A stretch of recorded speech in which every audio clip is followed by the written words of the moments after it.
Bonjour les héros, alors aujourd'hui je vais vous parler d'un film de Fabienne Berthaud qui s'appelle Sky, Sky comme le ciel. Alors c'est un film que j'ai beaucoup aimé, je ne l'ai pas vu au cinéma au moment de sa sortie en avril 2016. Bah oui, j'étais malade à ce moment-là, d'ailleurs j'avais fait une méningite pour vous dire, donc je n'ai pas pu le voir au cinéma.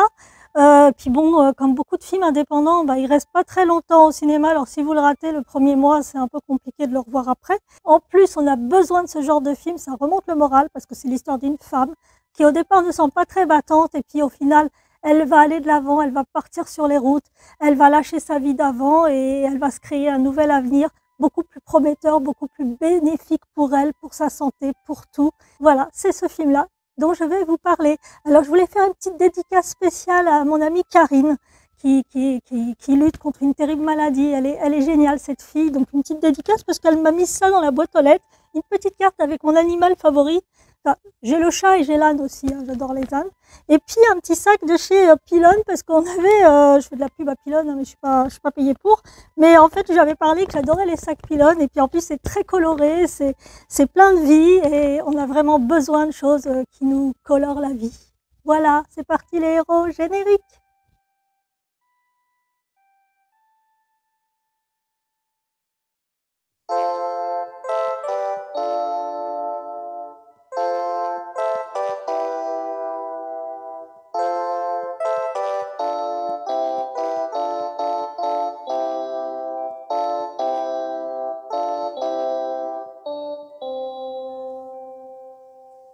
Ah bah j'ai découvert ce DVD à la bibliothèque et je l'ai repris d'ailleurs pour le revoir avant de vous faire cette vidéo parce que je l'ai découvert en 2017. Hein.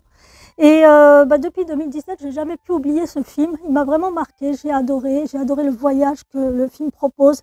Et puis ce voyage qui n'a pas de destination à la base et qui finit par quelque chose de merveilleux pour le personnage principal. En fait, le film démarre tout simplement, une musique assez punchy, une voiture qui traverse les déserts de l'Arizona ou le Nevada, on ne sait pas trop si c'est entre les deux. Et ils font des photos, c'est un couple, il y a Romy, Richard, c'est un couple, ils sont super. Au premier abord, on se dit « Oh, ils font un petit voyage sympa, moi j'aimerais bien y être ».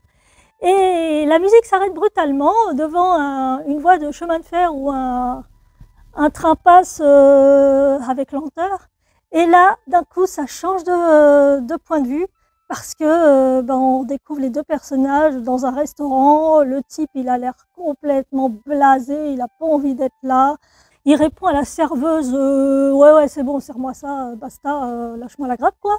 Romy, elle n'a pas l'air très heureuse du comportement de son mari, mais elle peut rien faire. Là, on voit vraiment que le couple, ça va pas du tout. Hein, et elle a envie d'être là, lui, il n'a pas envie d'être là. A priori, ils font ce voyage pour préserver leur couple, parce que le couple part à la dérive. Et ils se leurrent avec ce voyage, parce qu'au final, ils n'ont rien à voir. Elle photographie des poissons morts. Lui, il se fait chier devant ce grand lac. Alors, je sais pas si c'était Lake Powell ou quelque chose comme ça, j'en ai aucune idée. Mais en tout cas, il n'a pas envie d'être là. Et le soir, ils vont dans un bar. Un des soirs, hein, on ne sait pas sur combien de jours se passe le début. Hein. Donc, ils se retrouvent dans un bar et il y a une chanteuse de country, c'est sympa. Lui, il est un peu trop bourré, on va dire. Hein, il a bu un peu trop d'alcool. Elle a envie de se barrer. Lui, il n'a pas envie. Et puis, il commence à discuter avec la chanteuse et une amie de la chanteuse. Et il commence à dire des choses très intimes et à montrer que sa femme, elle veut plus de lui, quoi. Et on a un peu de peine pour le personnage de Richard à ce moment-là parce qu'on se dit il est pas heureux lui non plus dans ce couple. Hein, donc, mais après, ce qui va suivre fait qu'on n'a plus de sympathie pour le personnage parce qu'il va dire aux nanas devant Romy que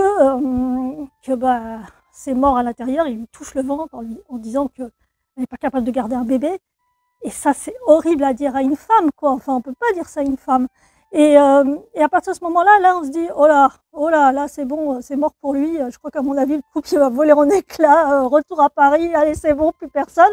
Mais c'est pas vraiment ce qui se passe. Il va rentrer dans la chambre, elle est allongée, je pense qu'elle fait semblant de dormir parce qu'elle a pas envie de lui parler. Et il commence à la ploter et elle n'est pas d'accord et il commence à être insistant et elle veut sortir du lit, il tombe sur elle, il l'attrape, il veut la violer quoi. Et elle attrape la lampe de chevet et elle lui balance ça dans la gueule à plusieurs reprises d'ailleurs, tellement elle se contrôle plus en fait. Hein. Elle veut pas le tuer, mais voilà quoi. Et elle le laisse pour mort quoi. Elle s'en va, elle s'enfuit parce qu'elle sait plus quoi faire. Et là, elle erre pendant quelques jours sur les routes sans savoir où elle va. Alors ce que j'ai bien aimé, à un moment, elle est dans un bar et enfin un petit resto, c'est pas un bar, c'est un petit resto de route. Et elle voit des flics qui regardent sa voiture parce qu'elle a acheté une voiture en fait, une voiture toute pourrie, mais bon, elle a acheté une voiture avec l'argent de Richard puisqu'elle avait pris sa carte bleue. Et il y a des flics qui regardent sa voiture et donc elle a peur que il y a un mandat d'arrêt contre elle, que son mari est mort, que voilà quoi. Donc elle se planque dans les toilettes et la nana au bar qui voit ça, elle se dit elle la protège en fait. Et ça j'ai bien aimé parce qu'il y a vraiment une entraide entre les femmes dans ce film et ça j'ai beaucoup aimé cet aspect-là. Et donc en fait les flics vont rentrer dans les toilettes, elle est planquée et ils vont ressortir et la nana va revenir pour lui dire bah voilà ils sont partis et tout. Donc on sent vraiment une complicité entre femmes qui est géniale. Et donc elle va repartir et sur les routes à un moment elle va s'arrêter dans un motel et elle va même se tromper de chambre. Elle va rentrer dans la chambre avec deux mecs qui sont complètement affalés sur le lit et tout et qui la voient ouais tête une bombe et tout. Enfin bon elle se sauve bien sûr, elle flippe. Et c'est assez marrant comme scène d'ailleurs, même si c'est pathétique pour elle, parce qu'au final, elle est perdue, quoi. Elle sait pas où aller, elle sait pas rebrousser chemin à ce moment-là. Et donc, elle va réussir un peu à dormir, sauf qu'elle va faire un cauchemar, c'est-à-dire, c'est pas vraiment un cauchemar, parce que c'est la réalité, elle rêve du moment où elle a perdu un bébé, elle est sur le sol d'aller, on ne sait pas où, dans les toilettes peut-être, de chez elle. Et elle vient de perdre son bébé, elle a plein de sang partout, enfin c'est cauchemardesque. Et donc ça la réveille en pleine nuit, donc elle s'en va. Et là, elle s'arrête encore dans un bar. Et là, il y a même un motard qui la regarde et qui la dragouille un peu, qui lui propose « t'es seule, je suis seule, pourquoi pas ?» quoi. Elle lui fait bien comprendre qu'elle n'en a rien à faire. Et il s'en va, il a un casque rouge et d'ailleurs quand elle va prendre la route un peu plus loin, elle va voir un accident et c'est ce fameux jeune homme qui est étalé sur le sol, il est mort quoi. Et est-ce que c'est ça qui lui dit que de toute façon elle ne peut pas fuir toute sa vie? Et donc le lendemain, quelques heures plus tard, elle se rend à un commissariat et là l'inspecteur la reçoit, elle lui raconte qu'elle a frappé son mari avec une lampe et que bon voilà, elle s'est enfuie.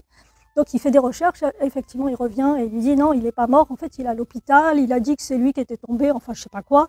Donc en fait, là on se dit, Richard ne veut pas qu'elle aille en tôle, donc il l'a pas accusé de l'avoir laissé pour mort. Elle est soulagée d'entendre ça, qu'il soit vivant en fait. Et elle retourne donc sur la ville où il est censé être à l'hôpital. Et là, elle lui dit qu'elle le quitte quoi. Et il est encore là détestable parce qu'il lui dit mais tu vas faire quoi, t'as pas d'argent et donc c'est comme s'il pouvait la dissuader en lui disant ça, mais elle en fait le fait d'avoir eu ce soulagement le moment où le flic lui dit ça et qu'elle s'en va dans la voiture, elle hurle dans la voiture tellement elle est soulagée, elle est cette oppression qu'elle avait depuis 2 jours, 3 nuits, c'est parti quoi. Et là c'est un vrai déclic pour elle. D'un coup elle se dit ce chemin que j'avais pris avec lui, c'était pas le mien. Il faut que je trouve ma route et elle s'en va. C'est-à-dire qu'elle le laisse là, elle lui laisse la voiture, elle lui dit écoute j'ai acheté une voiture, tiens je te la rends. Et elle s'en va sur les routes et d'ailleurs elle se fait prendre en autostop par un camion. Et ce camion, il y a Lou Diamond Phillips dedans, un acteur que j'aimais beaucoup quand j'étais ado ou jeune adulte et qu'on voit trop peu au cinéma. Et d'ailleurs ce qui est triste c'est qu'on le voit très peu dans le film. C'est-à-dire qu'il fait qu'une petite apparition là, très courte, il la fait monter dans le camion et ça s'arrête là. On la voit dormir derrière le camion et ça s'arrête là. Alors moi, je me suis dit, mais pourquoi ils ont embauché cet acteur pour ne rien lui donner à faire? Et après, quand on visionne dans les bonus du DVD, effectivement, il y a une scène qui est beaucoup plus longue. En fait, la scène se passait bien avant qu'elle se rende à la police. Et c'est pour ça qu'en fait, ils n'ont pas pu la mettre parce que je pense qu'elle était plus nécessaire. Elle lui dit qu'elle a tué son mari et il dit qu'il faut qu'elle se rende, il lui donne Il lui dit une phrase enfin c'est très spirituel ce qu'il lui dit en plus. Et donc je pense que comme soit la durée du film était trop longue et qu'il fallait virer des scènes, et cette scène-là est partie. Et puis en plus, on se demande pourquoi elle aurait été prise en autostop si elle avait déjà une voiture qu'elle avait achetée avec l'argent de son mari. Donc peut-être que c'est aussi parce qu'il fallait que ce soit elle qui prenne cette décision, c'est pas quelqu'un qui lui dit il faut que tu te rendes. Je pense que cette décision, ça devait être la décision d'une femme de sa propre initiative de se rendre à la police et d'affronter son destin. Donc voilà, donc je pense que voilà. Donc il la dépose à Las Vegas et là il rencontre une fille habillée en lapin qui fait des photos avec des touristes en fait, avec 2 Elvis d'ailleurs. Et donc cette scène est assez marrante puisqu'elles se parlent comme si elles se connaissaient tout simplement, elles échangent et elle lui propose de venir chez elle et c'est pas tout de suite, hein, il se passe un truc d'abord. Mais bon, je ne vais pas vous raconter tout le film. Et donc, en fait, elle l'a fait venir chez elle. Elle lui propose même des habits d'une autre fille qui était venue avant elle et qui avait laissé des affaires. Donc, elle est contente. Elle se dit, bon, je rencontre une personne super. Et puis, elle lui dit, voilà, tu peux travailler au bowling. Donc, elle lui dit, est-ce que tu sais faire du roller? Et donc, Romy, elle sait pas faire de roller parce qu'elle essaye et en fait, elle se casse la gueule. Enfin, c'est pas du tout son truc, quoi. Donc, elle lui dit, viens faire des photos avec moi. Donc, elle la déguise en bunny, hein, en lapin. Et le problème, c'est qu'elle n'arrête pas de sautiller. Je crois qu'elle est très heureuse dans cette nouvelle vie. Elle prend les choses comme elles viennent, en fait. Donc, elle sautille. Et en fait, les touristes, ça leur plaît pas du tout. Et les 2 Elvis ne veulent plus d'elle parce qu'ils trouvent que, bon, elle fait pas le job. Et donc, elle finit par aller dans un casino pour se changer, trouver des toilettes. Et là, elle rencontre un type qui la regarde avec envie et qui la suit. Et donc, elle fait tomber son serre-tête et il la ramasse et il lui propose de venir boire un verre. En fait, il lui propose 150 $. Après, elle a dit quoi? Et il répond 200. Et donc, elle a dit non, mais je suis pas une prostituée. Hein. Donc voilà. Donc, c'est assez marrant leur rencontre parce qu'elle est improbable en fait. Et donc, il l'attend après qu'elle sorte des toilettes et donc il boit un verre et leur conversation est assez marrante. Elle est assez il cherche du regard, il se demande qui est l'autre. C'est très tendre, je trouve, cette rencontre. Ils sortent du casino ensemble et puis elle lui parle de liberté, qu'elle se sent flotter, qu'elle n'a pas besoin de mec et tout. Puis lui, il l'attrape, il l'embrasse sur la bouche et elle reste stoïque, interrogative et il la lâche et puis il recommence à marcher et là, elle explose de joie et elle lui saute dans les bras. Enfin, la scène est vraiment très drôle et très émouvante en fait. Et donc, ils couchent ensemble à l'hôtel, dans sa chambre. Et le lendemain, il est déjà parti de la chambre et il lui a laissé de l'argent d'ailleurs. Donc, comme si qu'il se refusait de coucher avec une femme sans la payer, en fait, tout simplement. Mais elle, ça ne la gêne pas plus que ça. Elle repart voir sa copine Charlène et qui n'est pas contente parce qu'elle ne l'a pas prévenue qu'elle découchait. Et donc, elle a une réaction assez bizarre parce que la veille, elle était super cool et puis là, elle est vraiment pas cool du tout. Et elle attend même pas l'explication de Romy, rien du tout. Et elle l'envoie, elle lui dit de partir, de laisser 40 $ et de partir. Donc, c'est ce qu'elle fait, mais en même temps, on sent Romy qui a un dernier recul avant de partir, si elle lui dit merci, quoi, parce que je crois qu'elle lui a fait du bien malgré tout. Et elle repart à l'hôtel et elle prend une chambre et elle appelle sur la chambre de ce fameux Diego, parce qu'il s'appelle Diego, le personnage. Et c'est une femme qui répond et elle lui dit voilà, je suis Romy, dites-lui Rabbit, parce qu'il l'appelle Rabbit, un lapin, dit de lui dire qu'elle est à telle chambre. Et puis le lendemain matin, elle voit un petit mot sous la porte, tu veux faire une halte dans ton road trip, genre viens chez moi, quoi. Donc il met son adresse, sauf qu'elle le prend au pied de la lettre, hein. Donc elle y va. Elle va chez lui, alors c'est une maison paumée au milieu de nulle part, dans un désert, avec, comme dans les films de western, les boules qui roulent, là, les boules de buissons qui roulent avec le vent, enfin, la maison typique du cow-boy. Et donc elle l'attend toute la journée, il y a même un iguane, je crois que c'est un iguane, hein, je sais pas trop, hein, je connais pas trop ces bébêtes. Et il est assez marrant d'ailleurs, il se promène, il a sa petite lampe chauffante et tout, il est cool, elle est cool la bébête. Et donc la nuit arrive donc Diego et il n'a pas l'air ravi de la voir, il passe à côté d'elle et il va s'allonger sur son lit et elle a l'impression de s'être trompée en venant, elle est pas très bien et tout. Et puis, le lendemain matin, elle est en train de faire sa vaisselle, je pense qu'elle a rangé un peu chez lui et puis il arrive, il est habillé en Rangers en fait. Donc en fait, elle est assez étonnée de le voir habillé comme ça. Il lui dit: «Si tu veux te faire des courses, il y a une autre voiture, qui t'attend». Et donc elle est super heureuse parce qu'elle se dit: «Ouais, je suis acceptée». Elle a besoin de cette acceptation, de se sentir, importante pour quelqu'un.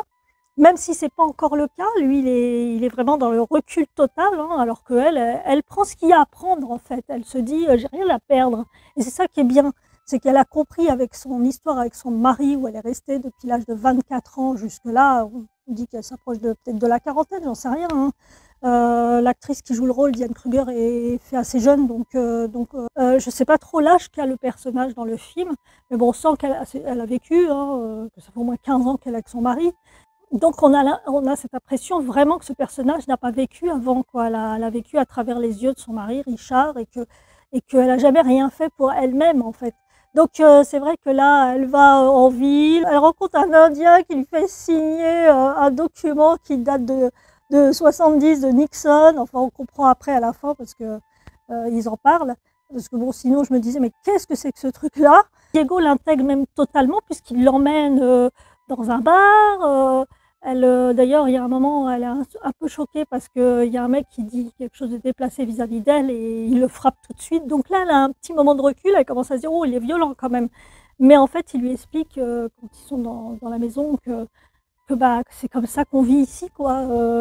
Parce que enfin voilà, quoi, il a rien de méchant, c'est juste qu'il faut se faire respecter. Et d'ailleurs, au lit, elle lui dit: «Je t'aime». Et ça, il n'est pas prêt à l'entendre. Je pense qu'il est même apeuré d'entendre un truc pareil. Et d'ailleurs, depuis le début, on le voit plusieurs fois tousser. Et moi, je savais déjà à ce moment-là qu'il avait un problème physique, hein. De toute façon, ça se voit. Et puis, tout naturellement, il lui présente Billy, sa belle-sœur, son frère Joe. D'ailleurs, ils sont un peu spéciaux tous les deux. D'ailleurs, à un moment, il y a une scène, ils sont chez eux. Les deux filles sont dans la cuisine, toutes les deux. Et puis, Billy lui dit: «Bah moi, j'arrive à avoir des enfants, ça part tout seul, quoi». Donc en fait, elle fait pas d'effort pour avoir des enfants. Et on sent le regard de Romy qui est un peu triste, en même temps heureuse pour cette personne. Et puis Joe, le mari de Billy, lui dit: «Viens faire la pom-pom girl» et tout. Donc elle arrive avec ses avec ses pompons là et elle commence à sautiller sur le trampoline alors qu'elle est enceinte déjà jusque-là. Et donc elle est effarée, Romy, et elle crie: «Arrête!» Et elle s'en va en courant. Et puis Joe lui dit: «Mais elle est folle» et tout, en parlant à son frère. Et Diego dit: «Vous êtes des tarés tous les deux, quoi». Il y a aussi un autre truc, c'est qu'à un moment, Diego dit à Billy: «Qu'est-ce que tu as fait de l'argent que je t'ai donné pour refaire tes dents?» Parce qu'elle a vraiment des quenottes atroces. Et donc elle dit: «Oh, je les ai mis de côté».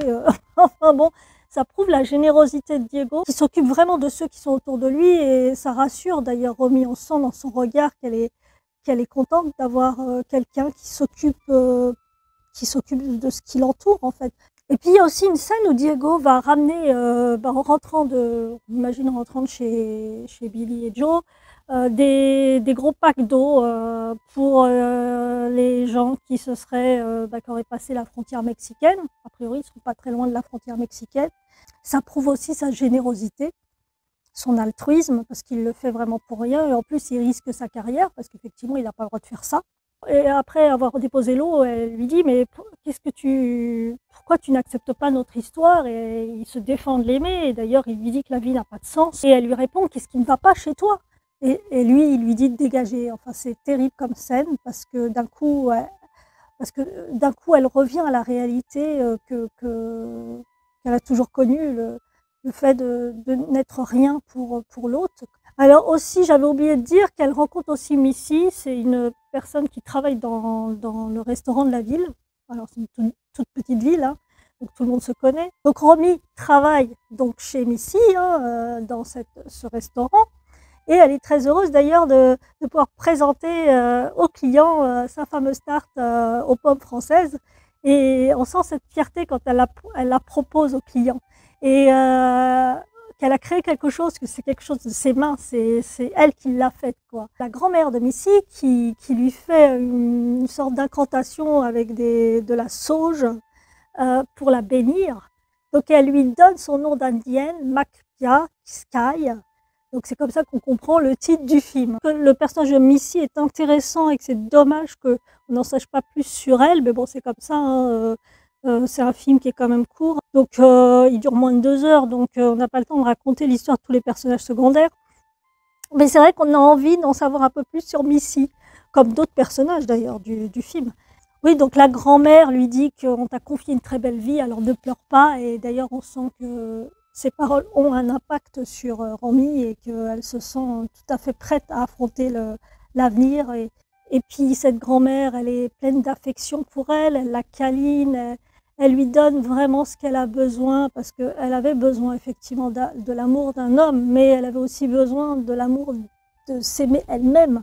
Et donc, elle lui redonne cette confiance aussi. Enfin, tous les événements qui se passent lui redonnent confiance en elle. D'une certaine manière, c'est un cheminement sur plusieurs mois.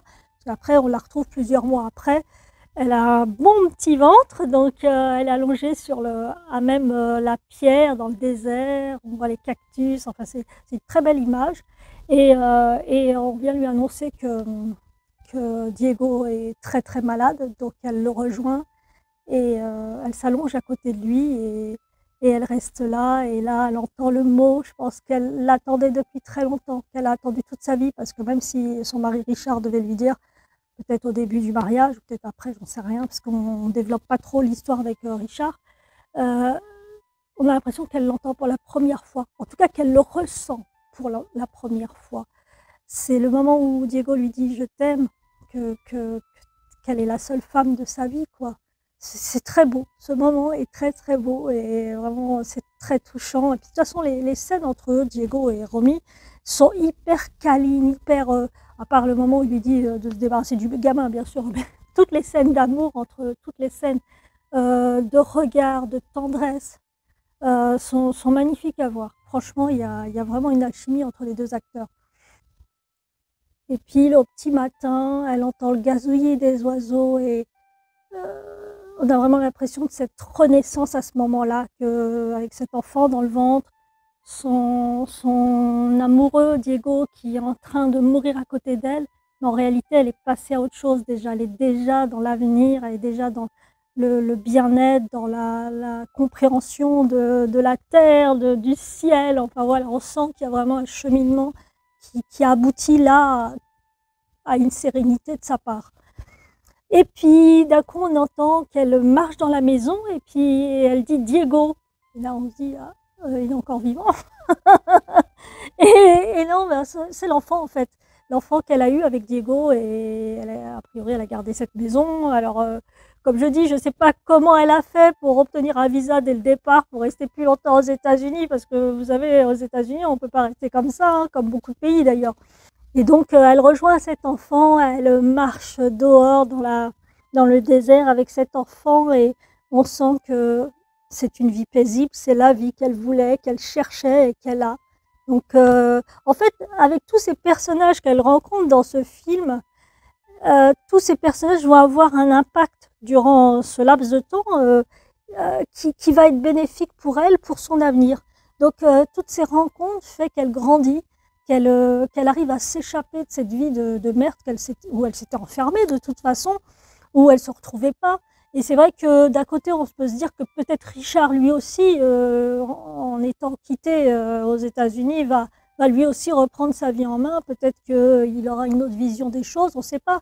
Mais en tout cas, elle trouve son chemin et elle trouve son épanouissement en tant que femme, en tant que mère, en tant qu'être humain, tout simplement. Donc voilà, alors maintenant je vais vous parler de la réalisatrice déjà, Fabienne Berthaud. Alors Fabienne Berthaud est la réalisatrice de ce film. Elle a fait beaucoup de films déjà avec Diane Kruger, parce que je crois que c'est son 3e. Elle a commencé avec Frankie en 2005. C'est une réalisatrice qui a eu beaucoup de mal à mettre en place Frankie, puisqu'il lui aura fallu 3 ans de tournage en fait, parce qu'il y a eu des interruptions, il fallait chercher du fric, enfin la production était assez sinueuse. D'ailleurs, Francky avait eu meilleur film au Festival de la Réunion en 2005 ou 2006, je ne sais plus. Alors, Pieds nus sur les limaces, en 2010, c'est le deuxième film qu'elle tourne avec Diane Kruger. C'est un film qui est issu de son roman qui était sorti en 2004. Donc, Fabienne Berthaud est aussi romancière, enfin, c'est une auteure, c'est une productrice, enfin, elle a toutes les casquettes. Hein. Donc, donc voilà. Et Sky, c'est son troisième film avec Diane Kruger, donc en 2016. En 2019, elle a réalisé Un monde plus grand. En 2022, il y a eu Tom. Donc c'est le dernier film de Fabienne Berthaud qui est sorti au cinéma. Pour Sky, elle a coécrit ce scénario avec Pascal Arnold. Donc elle n'est pas toute seule à la scénarisation. Il faut savoir que Fabienne Berthaud et Diane Kruger ont eu l'idée un peu du film Sky, de tourner un film de ce genre-là, enfin pas l'idée du film, mais en tout cas de tourner un film de ce genre-là. Après la sortie en 2010 du film Pieds nus sur les limaces, elles sont parties aux États-Unis, elles ont fait 2 voyages aux États-Unis, enfin je ne sais pas si elle a fait les 2 avec Diane Kruger, mais en tout cas elle est partie, regarder un peu comment ça se passait en Arizona, elle a rencontré des gens, et voilà, et donc elle a commencé son scénario après ses voyages. Et donc, elles ont eu beaucoup de mal à produire le film. Enfin, Fabienne Berthaud a eu beaucoup de mal, puisque comme c'est un film qui est écrit en anglais, malheureusement, il n'y a pas de financement du CNC. Donc, c'est quand même, ça a été compliqué. Après, voilà, Diane Kruger, je crois qu'elle n'a pas dû demander grand-chose pour le film. C'est une amie, donc je pense qu'elle avait vraiment envie. Elle a trouvé l'acteur pour jouer Richard, c'est Gilles Lelouch, hein, qui joue Richard, qui joue super bien le personnage, d'ailleurs on le déteste. Alors je prends quand même mon petit carnet, hein, j'ai fait quelques notes là, comme vous voyez. Donc il y a Gilles Lelouch qui joue Richard. Alors bon, c'est un acteur confirmé en France, donc c'est quand même une star en France. Donc Gilles Lelouch est acteur, réalisateur, scénariste, producteur, enfin il a toutes les casquettes aussi comme Fabienne Berthaud. On va citer Mon idole, Jeux d'enfant, Crash, Gibraltar, Narco, Le Grand Bain en 2018. Cette année, Astérix de Guillaume Canet. Et en 2023 est aussi sorti Je verrai toujours vos visages. Alors je crois que c'était vers avril-mai, je ne sais plus quand est-ce qu'il est sorti. Donc voilà, c'est un acteur qui est très intéressant. Moi j'aime beaucoup les Gilles Lelouch. Et il joue super bien le personnage de Richard, donc rien à dire, sans faute pour ce... Et en plus, c'est un personnage qui marque alors qu'il ne reste pas longtemps dans le film. Hein. Donc il est très peu dans le film, mais les passages où il y est, il a une force dans son jeu, il a vraiment... on aime le détester hein, quand même. Bravo Gilles. Donc il y a une actrice que j'aime beaucoup, c'est Qorianka Kilcher. Qu'on voit très peu, c'est celle qui joue Missy, donc la jeune indienne. C'est elle qui a joué dans Le Nouveau Monde de Terrence Malick, qui jouait le rôle de Pocahontas. Franchement, j'ai beaucoup aimé cette actrice, elle était très jeune à l'époque en plus. Elle a cette grâce, puis l'image de Terrence Malick est vraiment sublime. Franchement, ce film, j'ai beaucoup aimé, il est très lent, il est très contemplatif, mais j'ai énormément aimé ce film. Alors il y avait Colin Farrell dedans, Christian Bale, donc des grands acteurs. Hein. Alors le dernier film de Qorianka, j'ai du mal à dire son nom, excusez-moi, je l'écorche, et Dog en 2022. Donc voilà, on la voit pas beaucoup au cinéma et c'est vraiment dommage parce que c'est une très bonne actrice. Lou Diamond Phillips joue le personnage du camionneur. C'est un acteur quand même emblématique des années 80, années 90, avec La Bamba, Young Gun, À l'épreuve du feu. Son dernier film, c'est Big Kill en 2018. Voilà, donc c'est vrai qu'on le voit très rarement et c'est vraiment dommage. Alors, Laurence Landau, c'est Charline. C'est une femme qui a tourné quelques films voilà, on la voit pas souvent et c'est dommage. Alors le flic qui reçoit Romy à un moment donné pour sa déposition et qui lui annonce que son mari n'est pas mort, s'appelle Joshua Jackson et à l'époque, Diane Kruger et lui étaient mariés. Bon, on connaît Joshua Jackson surtout pour Dawson, Fringe. Alors je me souviens aussi de lui dans un film de George Miller, André, mon meilleur copain. Moi j'avais kiffé L'Otari. Voilà, c'est un petit film des années 90 que ouais, j'ai adoré quoi. Cette année, il a été assez visible sur Paramount+, sur la série Liaison Fatale. Enfin, c'est une mini-série. C'est d'après, vous savez, le film de Michael Douglas, Glenn Close, j'ai fait une vidéo sur Albert Nobbs. Lena Dunham a joué dans Once Upon a Time in Hollywood.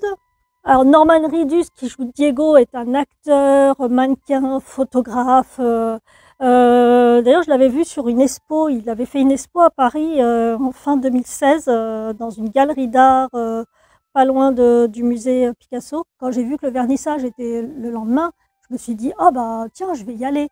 Puis après, je me suis ravisée, je me suis dit « Il est trop connu, il va y avoir une horde de fans de Walking Dead qui est quand même très importante ». Je me suis dit, je vais me faire écraser. De toute façon, avec l'handicap, c'est pas possible d'aller voir ce genre d'expo parce que bah, c'est pas la peine, quoi. On sait que de toute façon, on va pas pouvoir rentrer, ça va pousser, c'est dangereux, donc j'y suis pas allée. Alors j'y suis allée le lendemain et je me rappelle que quand j'étais venue devant la galerie d'art, il y avait plein de femmes qui étaient là, jeunes filles qui étaient là à l'attendre. Il y avait quelques hommes aussi, mais c'était une majorité de femmes. Et je me suis dit, bah, j'espère qu'il va pas débarquer parce que sinon je vais me faire défoncer, moi. Donc il y a la fille qui veut bien voir ses photos, mais qui ne veut pas voir le gars, quoi. Donc j'ai vu l'expo, donc je vous mets quelques photos. C'était assez sympa de pouvoir découvrir son univers photographique. Il est le héros de The Walking Dead, Daryl Dixon, qui à la base n'était pas du tout un rôle prévu, hein, parce que dans le roman graphique, il n'existe pas. Et il était venu, je crois, auditionner pour je ne sais plus quel rôle, et puis finalement, ils ont décidé de lui créer ce personnage.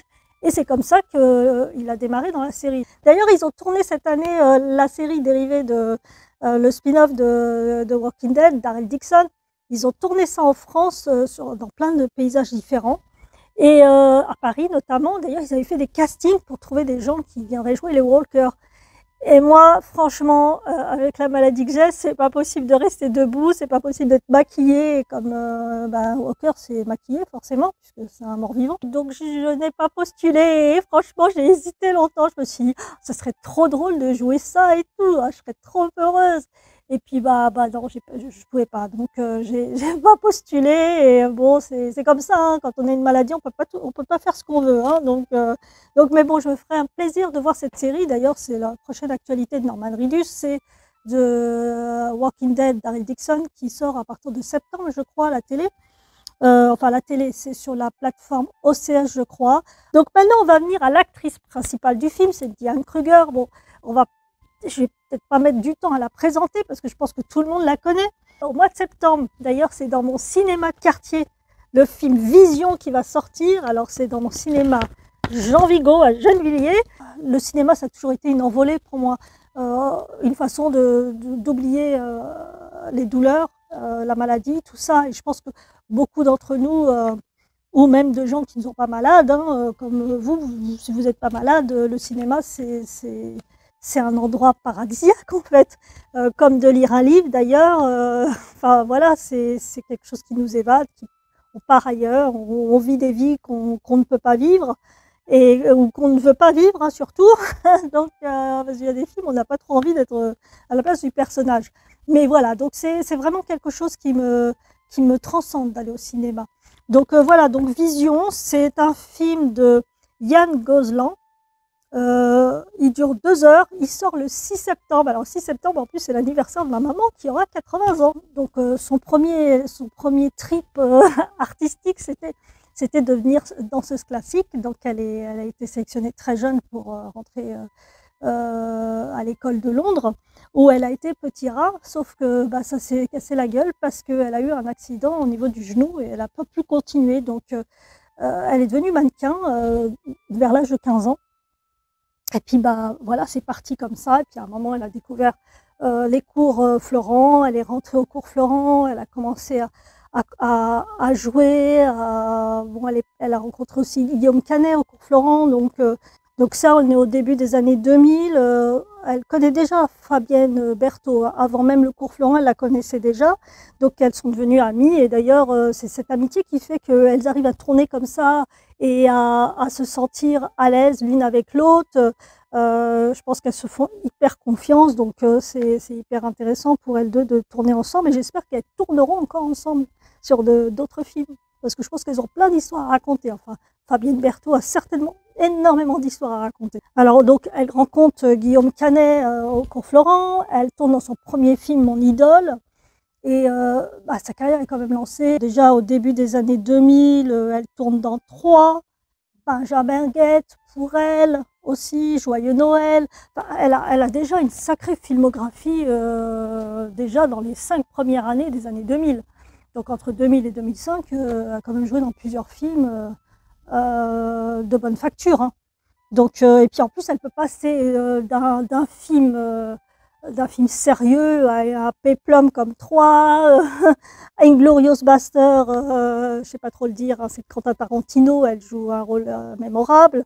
Attention, le film est, est incroyable. Et dans le film Sky, elle m'a touchée parce que vraiment ce film, elle est fragile et en même temps, elle se découvre une force qu'elle ne connaissait pas. Elle va de l'avant malgré le fait que c'est pas évident pour elle. Elle accepte de rencontrer, de se mettre en danger malgré tout, hein, parce que bon, c'est pas où on va. Hein, elle part sur les routes américaines et voilà quoi. Donc c'est vraiment un beau personnage et qui m'a vraiment électrisée, on va dire. Alors on va passer aux musiques, hein, parce qu'il y a quand même des belles musiques dans le film. Musique Somni de Rover. D'ailleurs, Fabienne Berthaud réalise le clip vidéo. François Aude Chanfreau est à la musique. Alors je crois qu'il est décédé avant la sortie du film. Donc c'est vraiment très triste parce que c'est un très beau compositeur. Pour l'ensemble du film, j'ai bien aimé la lenteur du film, le fait que ça prend son temps pour poser les personnages. Il n'y a pas énormément de dialogue, c'est vraiment tout en retenue. Tout passe dans le regard. Il y a des plans très serrés sur les acteurs, ça c'est très intéressant. Après, il y a des plans aussi où on sent que la caméra est sur épaule. Ça bouge un peu, c'est trop près. Enfin, ça m'a un peu gênée, mais c'est peut-être parce que j'ai des problèmes au niveau des yeux. Donc, c'est le seul moment où j'ai trouvé ça un peu pas terrible. Mais je pense que c'est un parti pris de la réalisatrice de tourner de cette manière-là. Je crois que quand, de toute façon, ils avaient très peu de moyens, donc à mon avis, ça devait être à l'arrache. Je crois que le tournage a duré 6 semaines et ils tournaient 6 jours sur 7 en fait. Donc je pense qu'ils n'avaient pas beaucoup de moyens, donc il fallait aller vite. Et en même temps, on sent que les plans sont mesurés, qu'elle sait ce qu'elle veut faire. Je ne sais pas si elle fait un storyboard avant, j'en sais rien, mais en tout cas, c'est vraiment maîtrisé. C'est une très bonne réalisatrice. Et moi, je vous conseille vraiment d'aller voir Sky. Alors, je vous dis, essayez de trouver Sky, parce que bon, il n'est pas au cinéma forcément, puisqu'il est sorti il y a quand même pas mal d'années. Sur les plateformes, je sais pas trop, je suis pas allée voir. En plus, j'ai plus Netflix parce que depuis, il n'y a plus le partage des comptes. Et moi, c'était mon frère, hein, donc qui avait Netflix. Donc, c'est fini, j'aurai plus Netflix, donc je ferai plus de vidéos sur sur cette plateforme.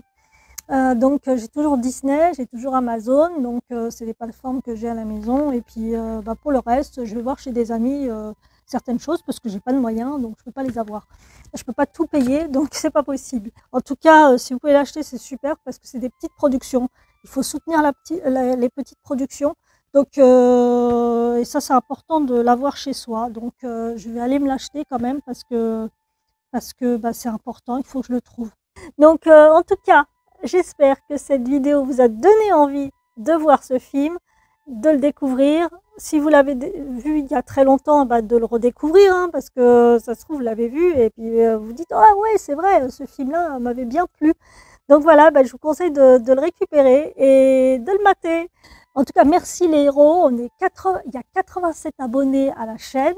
Les vidéos commencent à monter un petit peu. Ça me fait grandement plaisir. Et puis, de toute façon, je vais continuer. Et puis j'espère que vous aimez et que vous allez continuer à liker surtout. Hein. Des petits j'aime, ça fait plaisir. Allez, à bientôt les héros. Bye bye.